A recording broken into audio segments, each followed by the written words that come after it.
Alright, so a lot has happened since my last video. I've moved from Newcastle back home and then back up to Newcastle. So I've been kind of busy. I've also had my exam and other bits to just take over my life. But now I'm back in Newcastle. Hopefully things chill down and hopefully I can make some more videos and be a bit more regular.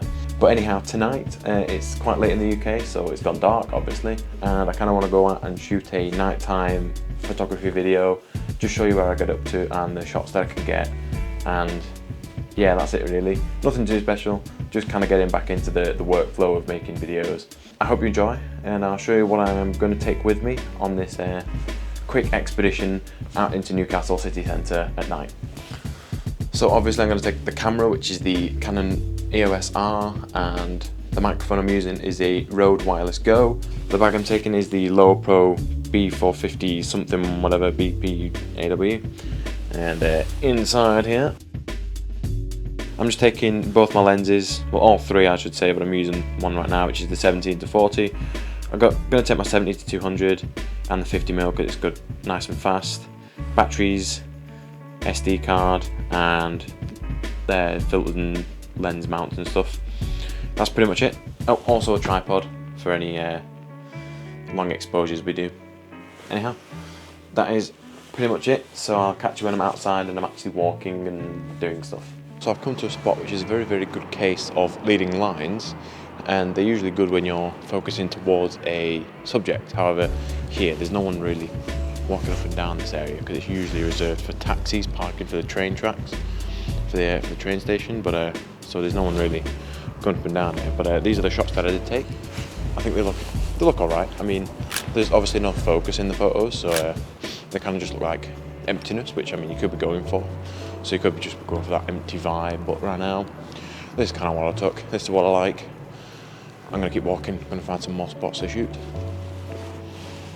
So the thing I like with street photography is how random it can be sometimes. So like down the end of this tunnel, there's just a random ass scooter here, which I decided to shoot some photos of, and that's the new subject.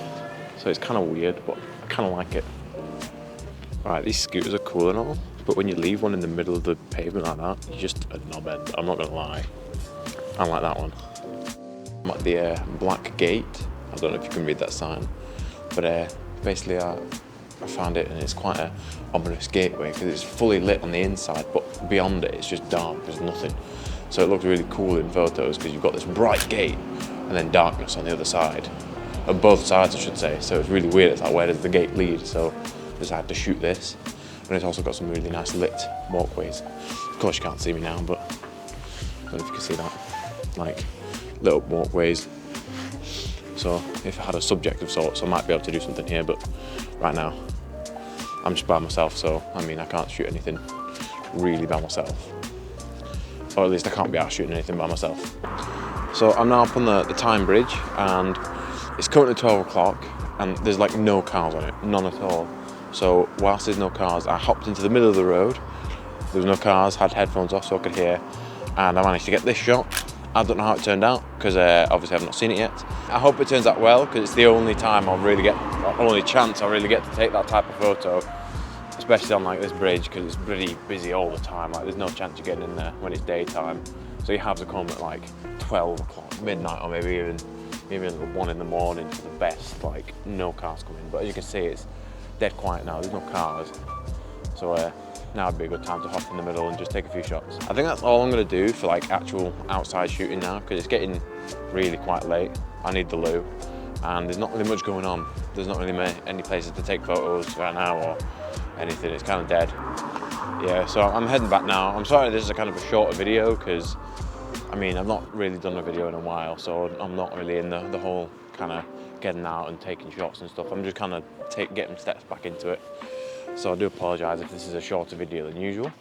But here's some shots that I did take when I wasn't filming or didn't show you where I was. So here's a couple of them.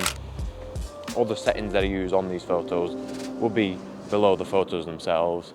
But I'm going to keep walking, and I will get back and I'll show you the editing process that I undertook to get them how they are as you see them on screen now. Alright, so I'm now back. Made it home safely. It's now the next day because it was way too late to start editing last night, so here I am. In front I've got Lightroom, so basically I'm screen recording this and also recording it on my camera, so I've got both perspectives. You can see how I'm editing, you can also see my reaction to how shit I'm editing. But yeah, let's crack on with some editing, and you might see some photos that I didn't show you, like the general area.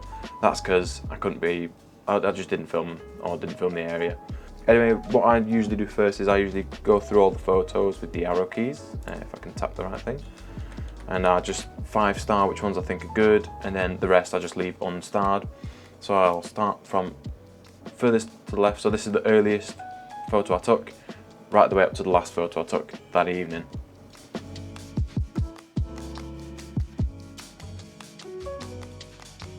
Alright, so I've gone through them all now, and I'm not mega happy with the photos I took. They weren't really amazing. There wasn't really anything amazing that within that bunch, but I'm going to edit them anyway, because it's always good to just practice your editing skills to not only speed up your editing process and basically to see like if you can get anything good from a bad photo. So what I do now is there's a button down at the bottom right. If I turn the filters to rated only, and then these are all the 5-star ratings that I did just then. So we'll start with the Rolex one. Really, my editing style, or my editing, like the way I edit, is I just fiddle with sliders until I believe it looks good. This one, I can see that like it's a bit dark in some areas and it's a bit bright in others, like on the right hand side here, and it's also not very straight. So first things I usually do is I straighten it. I already did this before, but yeah, it's still not mega straight. So you can either hit auto, that usually does a pretty good job, but I tend to just eyeball it. So I think maybe that looks good enough there for me. It's about straight. She looks like she stood up right. It still looks skew-whiff, but I don't know if that's perspective or something.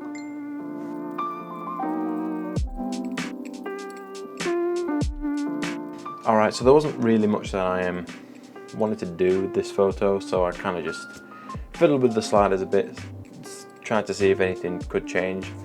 This is what I'm really happy with, but I probably won't post this anywhere. It's just going to stay in the video. But for now, yeah, I think it looks alright. It'll do. On to the next one, which is the tunnel. So this is the first tunnel picture because I've got a few.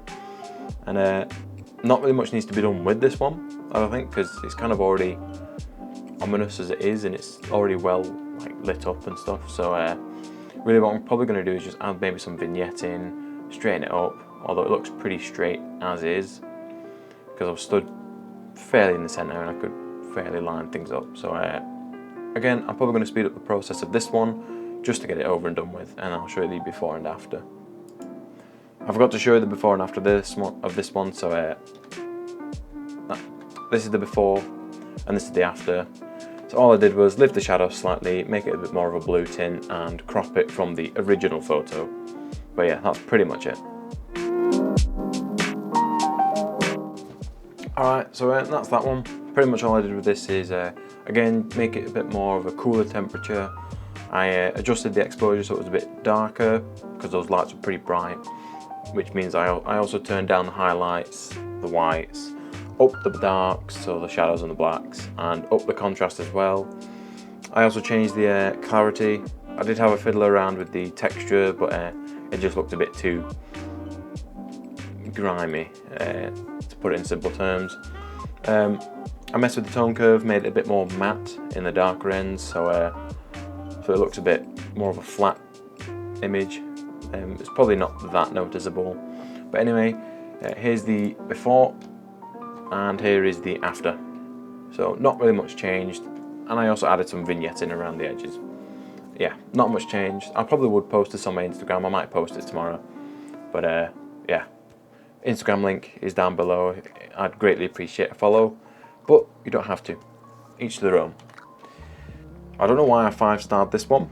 It might have been accidental, but I'll give it a go anyway. So I'm gonna, first of all, straight off the bat, just straighten it, make sure it's right. Okay, so that's done a bit too much. That's over straightened it, so I'm gonna sort that out.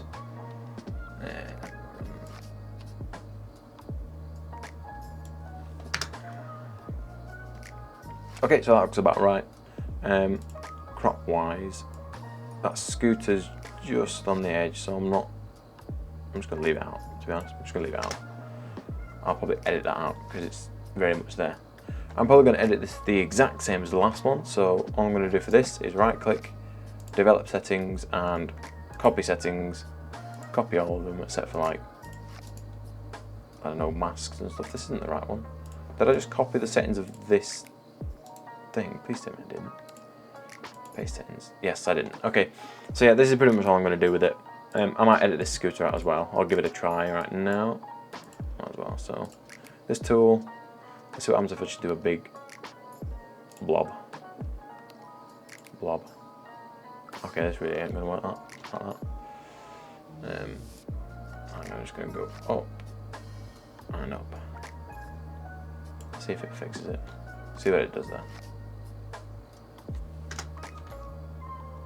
It's trying. I don't think it's going to work very well, so I'm just going to leave it.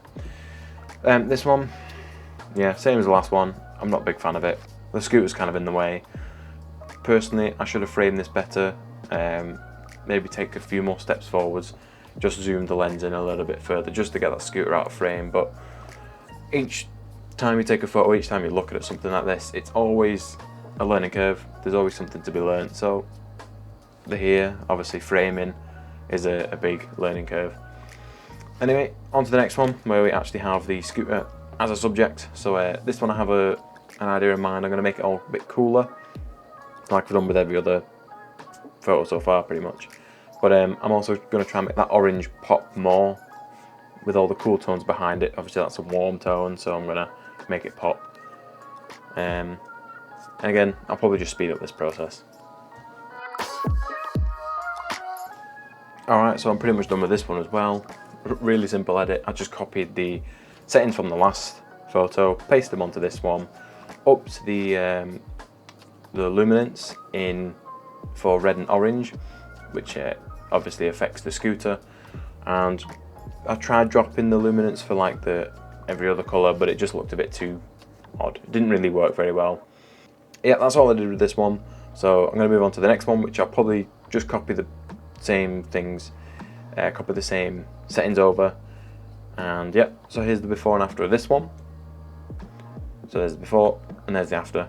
As you can see, not too much of a difference, but there's enough there. I'll probably post this on my Instagram as well. This one, I'm going to do the exact same, copy the settings on this one, and there we go. So yeah, that works. Again, that'll probably go up on the Instagram. Why not? Why not? And then the final one, again, probably going to go up on the Instagram.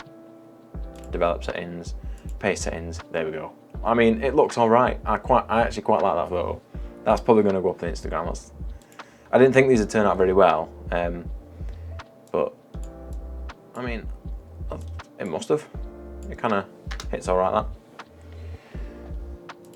You know, I'm actually pretty happy with this. That's kind of made my day, that. Like, I thought these were pretty bad when I was actually shooting them, but I don't mind looking at it now. Alright, yeah, so there you go. There's 3 pretty decent photos, so I'll do all 3. Before, after, before, after, before, after. So yeah, that's those 3 done. On to the next one. Okay, so this is underneath the archway bridge that I was on about. I think it was Black Castle or something like that, Black Gate. It's very ominous because there's nothing behind. Oh, what's that blue light? That's kind of creepy. But yeah, there's nothing there, which makes it ominous, makes it creepy. So I'm just gonna, I'll edit this and then show you the before and after. Not much is going to be edited in this one though, other than straightening and cropping. Alright, that's that one done. All I did was straighten it, crop it, and lift the shadows slightly. There's not really much I can change about this one. I like how ominous it is straight off the bat. So here's the before. That's not before. Here's the before, here's the after. As you can see, there's virtually no difference. I also added a mask down here, I forgot to say, just because this little triangle of light, it was very weird and very off-putting, so I just darkened it slightly. I'll probably do the same with these ones. I mean, they're all the exact same, so I'm probably just gonna un-5-star those ones. All right, this one, again, I thought it might have turned out a bit better when I was taking the photo, but here, I mean, it's all right. There's no real focus in this photo. There's nothing that I'm really drawn into other than the arches, but there's too much going on down here. It's too bright on these lights and these real bright patches up here, so I'm gonna sack this one off. This is outside the shop at 61 side. I've never been in personally, but it's like a little corner shop, virtually on the corner where those tunnels were. So I'm actually happy how it is. I'm not going to edit this one at all, to be honest, because other than maybe this spot up here, which I'll just dim, but other than that, that's about it. That's all I'm going to do this one. Maybe crop it slightly. There we go. That's all I'm going to do, because it's just nicely focused. Like, you've got the welcome, which is out of focus, in focus, out of focus. It's just, I don't know, it just works well, I'd say. This one and the next one, these two, we're looking into a restaurant. It has quite like cool furniture. I made the error here of holding the camera too low. So I was looking at the viewfinder, and because it was dark on the screen, because I was hoping to maybe lift the shadows in post, it's a bit too low. So these chairs here kind of take over and you can't see past them. I'm going to sack these ones off. I don't think there's much point in editing them. Yeah, these two are going by the by. Okay, so these ones I'm quite happy with. I've taken a shot like this in the day, and it looks completely different at night because the bridge is nicely lit up. So I'll get to editing this, and then I'll come back once I've edited it. Alright, that's this one done. I basically just copied the settings for the first ones, so the ones where we're in the tunnel, and just pasted it onto the top of this one, and then up the shadows and the shadows and the blacks, and got rid of the texture and the detail that I had on the previous edit, and also put a quick mask over the bridge, just so you can see the archway a bit better on the Time Bridge. That's pretty much it for this one. So here's the before and here's the after. That's pretty much it for that one. I'll probably copy the settings for this one and paste them onto the next one, which is the exact same. So I'm gonna get rid of that one. I think I usually 5-star 2 similar looking ones. One might be more in focus than the other, but they're both the same. So I'm going to paste the same settings onto this photo because I like editing the same way through a photo shoot as opposed to editing different styles. So maybe one's warm, maybe one's cool. I quite like having all cool, all warm, all very similar. So this one, again, same settings. I'm going to up the shadows maybe a bit more, and same with the blacks. So there's not really much I can change with this one. The main problem I had with this one is I'm not actually low enough to the ground. I prefer to get lower and have more foreground, because this looks cool having the bridge and all, but I prefer the road and then the bridge and then just like gaps in between. So next time I shoot this one, I'll probably go out and I'll probably maybe get low to the ground. So that's gonna do it for this video. If you did like the video, then please feel free to leave it a like. If you disliked it, don't just dislike it, tell me why, tell me how I can improve. I am just starting YouTube. I'm not gonna be the best ever, so I do apologise for any flaws that I might have. But yeah, feel free to like and subscribe. That's what all the cool, proper YouTubers say. But I'm gonna leave it here for now, and I'll catch you in the next one. Stay safe.